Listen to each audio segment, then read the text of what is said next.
Hi, this is Heather from Especially Paper. I'm going to show you how to make a paper dandelion using my SVG cutting file available at especiallypaper.com. The file is designed to be cut on Cricut and Silhouette cutting machines. I've already used my Cricut to cut the pieces from yellow text weight paper. If you only have white paper on hand, that would work too.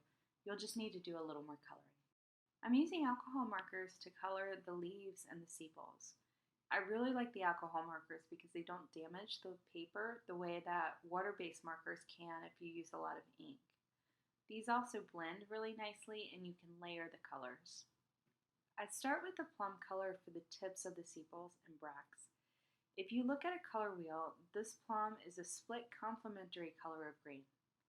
Not important to remember that color theory, just know that incorporating the plum creates more interest compared to just using shades of green, which would create a flatter look. A red-orange would have a similar impact. As you pick your colors, you'll need to consider the color of the paper as well. These colors on white paper would be much brighter. After the plum, I added olive green for the dark shade and layered a light yellow green over that to blend the colors. This combination was a little more yellow toned than I wanted, so I added a layer with a lighter blue toned green.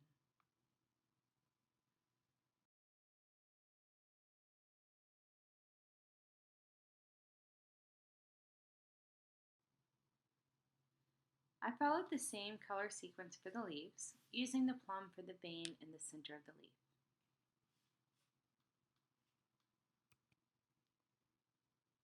Now that the pieces are all cut and colored, we can start putting it together. Starting with the tallest strip of petals, wrap the paper around the floral wire you'll be using for a stem. I'm using an 18 gauge paper wrapped wire. Wrapping the stem around the wire ensures you'll have a center hole large enough to insert the stem at a later step. Notice that as I roll the center, I'm kind of squishing the petals. It makes it easier to hold and keep the roll tight, but it also gives the center of the flowers a slightly bulbous shape that mimics a dandelion center.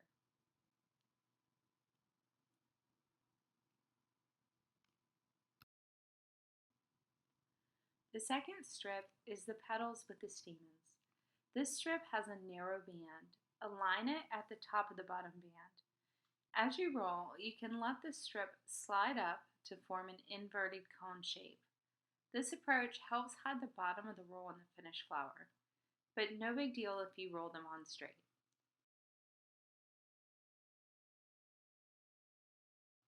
Start the third and final strip of petals to follow directly after the second strip.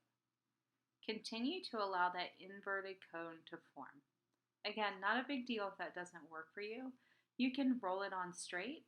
The roll will just be a little more obvious in the finished piece.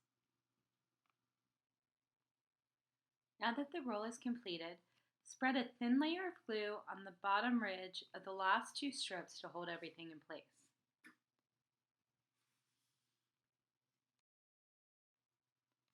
While that glue dries a little, I'm adding some curls to the wraparound sepals. Curl the long tips outward. Curl the short bottom tips in the opposite direction. The tool I'm using is called a bone folder, but anything that can be used to apply pressure along the length of the paper will work, including a fingernail, like I'm using to add a little horizontal curl. That makes it easier to wrap the piece around the bud.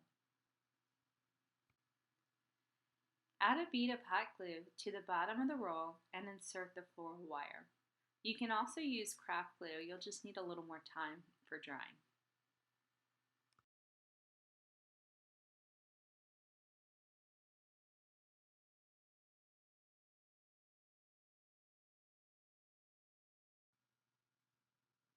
Wrap the sepals around the bottom of the bud, aligning so that the bottom tips wrap under the bottom of the roll. The ends of the wrap should overlap a little. If the ends don't overlap, your center roll is probably too loose.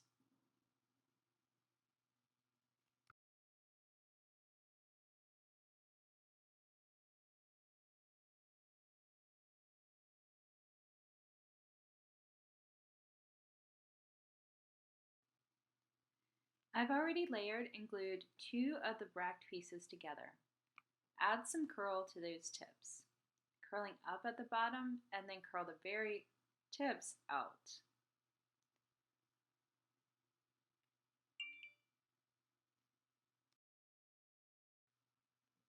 Once you've added the curl to that piece, crunch the tips with your fingertips. Don't worry about being gentle. Let the paper crinkle and fold and crunch to mimic a real flower. If you get a little bit too much crunch, don't worry, you can straighten it out. Paper is really a very versatile medium. That's one of the reasons that I love working with it so much. So don't be scared to play with it. Insert the stem into the center of the bracts. There are X's cut into the template to help make it easier to push the stem through. But if you need to, a needle is helpful to start the hole.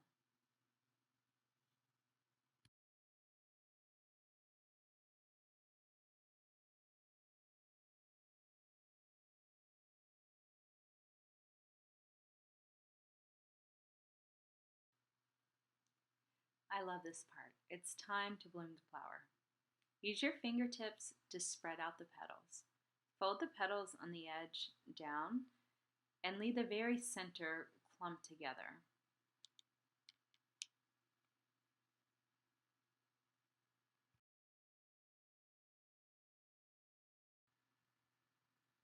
The final step is adding a leaf.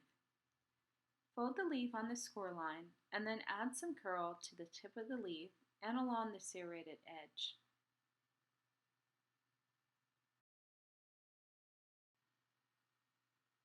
Wrap the stem of the leaf along the floral wire to create a valley. Keep in mind that dandelion leaves sprout from the base of the plant, so you want the leaf near the bottom of the wire.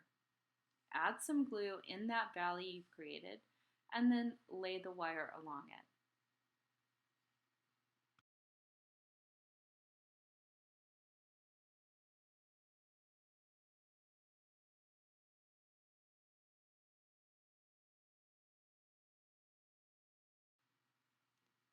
Here's a shot of the final flowers.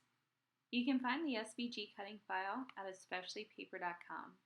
If you have any questions, feel free to add them to the comments. I hope you enjoy making this project.